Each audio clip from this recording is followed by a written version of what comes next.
Hello, and welcome back to Banjos, Strings, and Drinking Gourds, How America Culture Came to Be, the podcast of the Frontier Culture Museum of Virginia. I'm Alex. And I'm Rachel.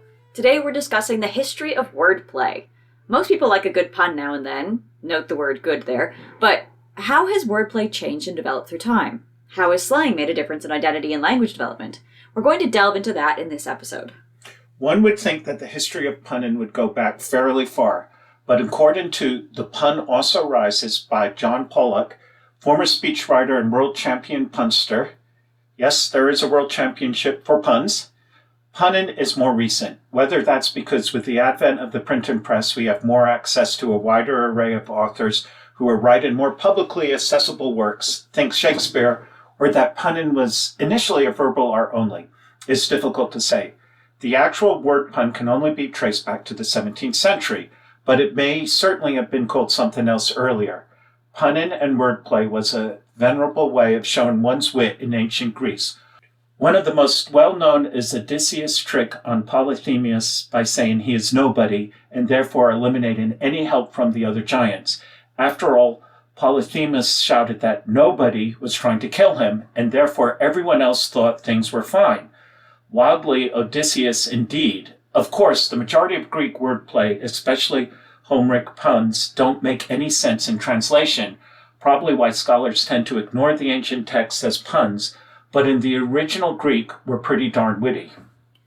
Language is often a barrier to understanding wordplay. The vast, sweeping cultural and political shifts of the medieval period may have negatively impacted the pun.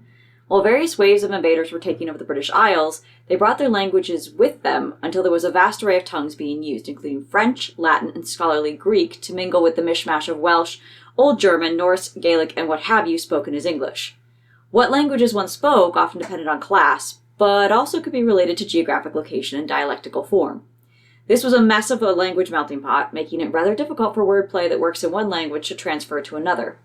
But by the 17th century, there was a definitive English language, one that was stable enough and had borrowed enough homonyms, words that sound the same but mean different things, from the glut of languages in the early and middle medieval periods to allow clever writers a chance to play. Also helping the pun to reclaim its former status as a mark of cleverness was the relaxing of the strict control from the parliamentarians. After the restoration of the monarchy and the crowning of King Charles II, there comes a tale from court where the king asked his jester to give him a pun. Charles Killigrew, the jester, was also a playwright and had been bragging that he could pun on any subject. The desired pun came back that the king is no subject, which was both quick-witted and fairly literally true. Many scholars point to this period as the true renaissance of the pun. Not only were plays and pamphlets rife with puns and sly wordplay, but there was even a joke book published in 1677. That joke book was accurately named Coffee House Jests. As we discussed in the previous episode, this was also the period that saw the rise of coffee houses and their prominence in social circles for intellectual and philosophical debates. Just like today, the English have their beloved local pub, certain coffee houses became notorious for hosting specific sets of intellects.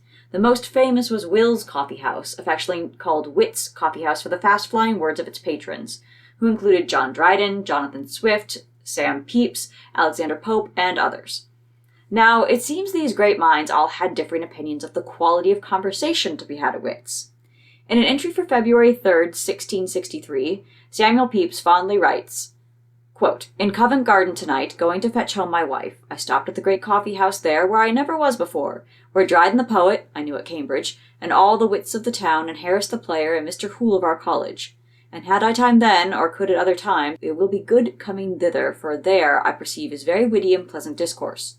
But I could not tarry, and as it was late, they were all ready to go away." End quote. Swift, on the other hand, was rather more critical. In his 1711 work, The Conduct of the Allies, he wrote, quote, "It is the folly of too many to mistake the echo of a London coffee house for the voice of the kingdom." Unquote.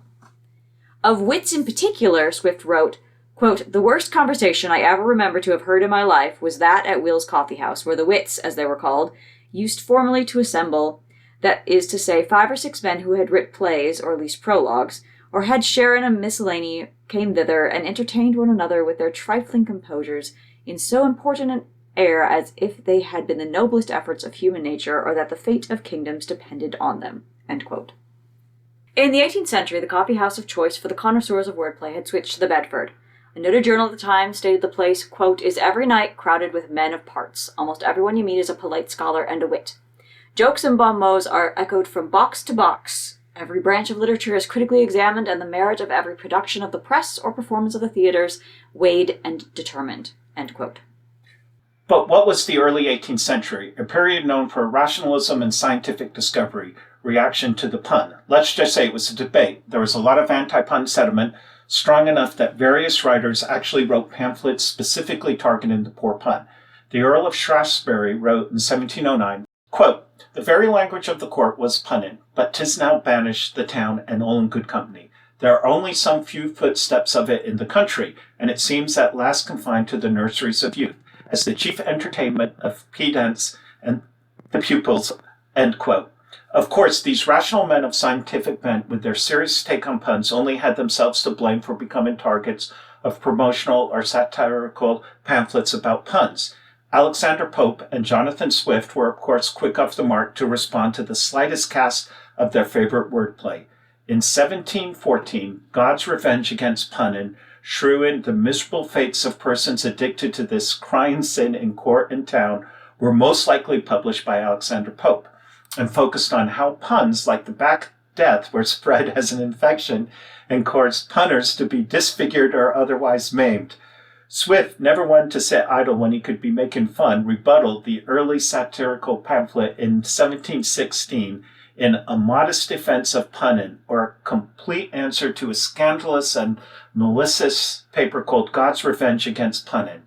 The whole thing was a masterwork of wordplay in 4 languages. My favorite defense of pun, however, is the 1719 booklet by Thomas Sheridan, Swift's godsend, called Ars Pun Indica, Sivi Flas Linguarum, The Art of Punning or the Flower of Languages and 79 Rules for the Further Improvement of Conversation and Help of Memory, a book I wish I had read when I was younger.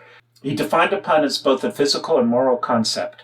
The moral definition of punning states, punning is a virtue that most effectually promotes the end of good fellowship. Some of the 79 rules for punning included the rule that it was always acceptable to interrupt any sort of conversation with a pun, and that the punster was required to be the first to laugh at his own wit. And I will say there is a lot of people on staff who follow that rule to today. This is definitely one that you must take as satire. If you take it as an actual manner book, you will not be a popular person. But, unfortunately for the poor pun, the end of the 18th century and the 19th century in England saw a rise in more rigidity in social classes and so-called polite behavior. Puns, especially those being derogatory towards others, were thought to be lowbrow and therefore not polite. The pun survived, however, because it was wordplay that insinuated a deeper meaning. It wasn't an outright insult that increasingly strict libel laws could have gone after. The pun depends on the meaning being deciphered by the audience rather than an outright statement of insult. And given that it was allowable to sly insults, is it any wonder that puns flew fast and hard during the Continental Congress? The most famous pun of the time is, of course, Ben Franklin's, "We must all hang together, or assuredly we will all hang separately." Not that Franklin was in any way a neophyte of the pun or wordplay in general. He was a master of the art that revolutionaries and the new nation embraced far more than England. Even into the 1880s, magazines and publications praised the ingenuity and intelligence that was required for puns, stating that it was a mark of distinction that America was so rife with creative punsters. While perhaps, as Sam Johnson said, puns are the last refuge of the witless, the enduring nature of wordplay and sly subtle humor that invites you to get in on the joke speaks volumes.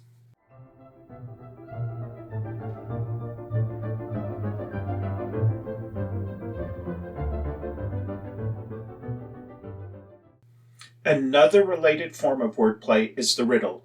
A riddle may seem like a simple logic problem, but the best riddles use subtle double meanings and English ambiguity to suggest a red herring.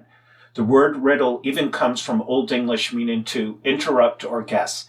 That's pretty accurate for how most people flail for an answer, but riddles like puns are a vestige of an earlier oral tradition of learning. They are much harder to figure out when you hear them rather than read them, but both forms of wordplay also make the jump to being written down and read. Recorded riddles are even older than puns, with the earliest written riddles being recorded in Sumeria around 4,000 years ago. One Sumerian riddle is, Quote, there is a house. One enters it blind and comes out seeing, end quote. What is it? The answer is a school. And when Rachel told me this, I did not get this one. That's not where I thought that one was going either. But riddles have also been used for millennia as literary devices to prove the mettle of the hero or to create an obstacle to a happy ending. The one that springs to mind is Sophocles' riddle the Sphinx gives to Oedipus in Oedipus Rex. What goes on 4 legs in the morning, on 2 legs at noon, and on 3 legs in the evening? The answer is, of course, a human from baby to elder. The Exeter Book is the oldest known book of Old English riddles and poems, written around 970 AD. The book contains almost 100 poetic riddles.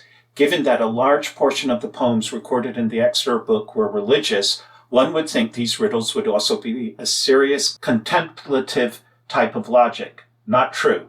No, these are definite full of purposeful double entrants, meaning to lead the listener in one direction and having the answer be something else entirely. We'll give an example, but these are definitely not family friendly. Or at least they lead you to believe that they aren't quite innocent.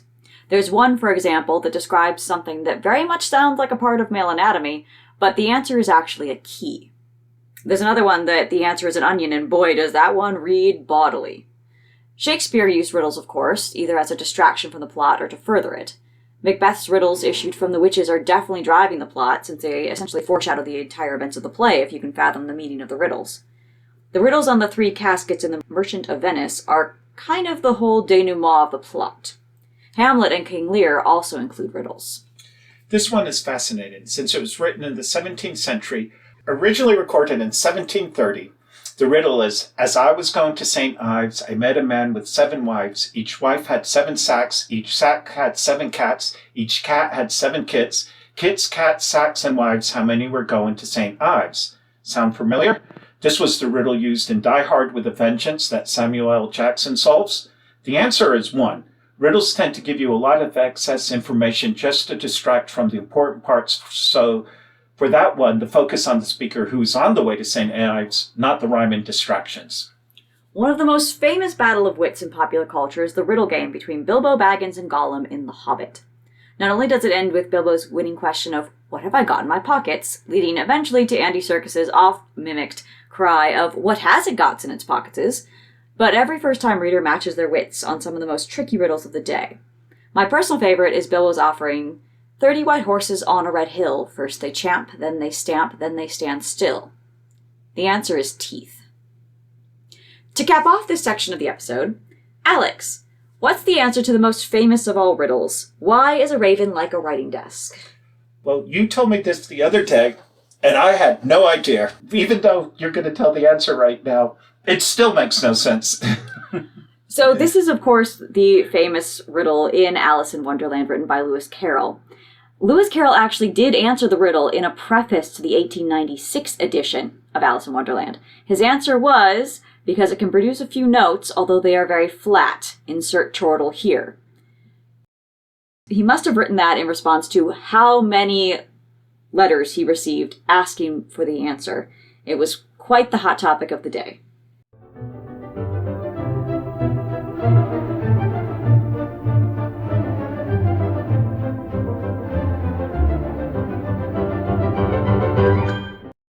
On a slightly different track, let's talk about slang. The word slang itself tends to be used derogatory by certain groups to discuss terminology used by others. This is pretty much the original intention of the word from the 19th century when newspaper used it to disapprove of cant speech used by London's lower and apparently criminal classes.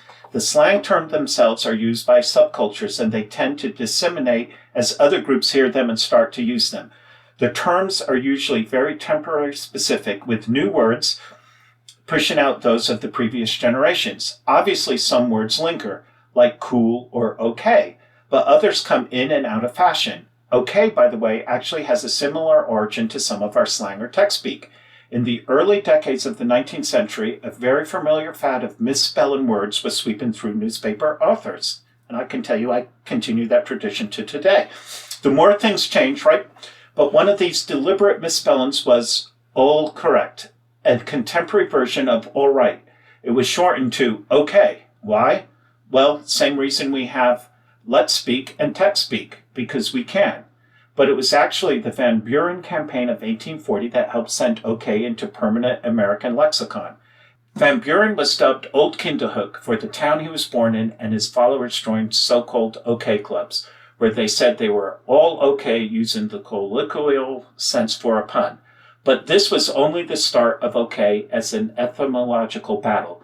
The further away from the original slang of the 1820s and 30s people got, the more they questioned where it came from. Not only have Van Buren supporters been considered the solitary originating point, but also other languages. Notably, the argument for Choctaw word okay, O-K-E-H, meaning it is so, was so prevalent that Woodrow Wilson actually improved documents by spelling out O-K-E-H and claiming it was the only true and correct spelling, and that okay spelled okay was wrong. Good effort on attempting to avoid cultural appropriation, but not necessarily in this case. Other fun and exciting words no longer exist in daily speech, with the exception of history nerds or pretentious lit students. Shakespeare, of course, invented all sorts of words, some we still use and others we most definitely don't. Well, I say invent. Really, he was just the first to record words that were most likely in the public vernacular. After all, why use words in a play that your audience won't understand? But words like assassination, obscene, horrid, and monumental are all Shakespearean. So are phrases like, eat me out of house and home, or it's all Greek to me. That last one I love because it's a pun from the 17th century that is so easily used for many situations today. But alack and alas, see what I did there? Language moved swiftly and many 17th century words dropped out of favor. We think that our modern English would be incomprehensible to many periods in the past, but each generation also thought that.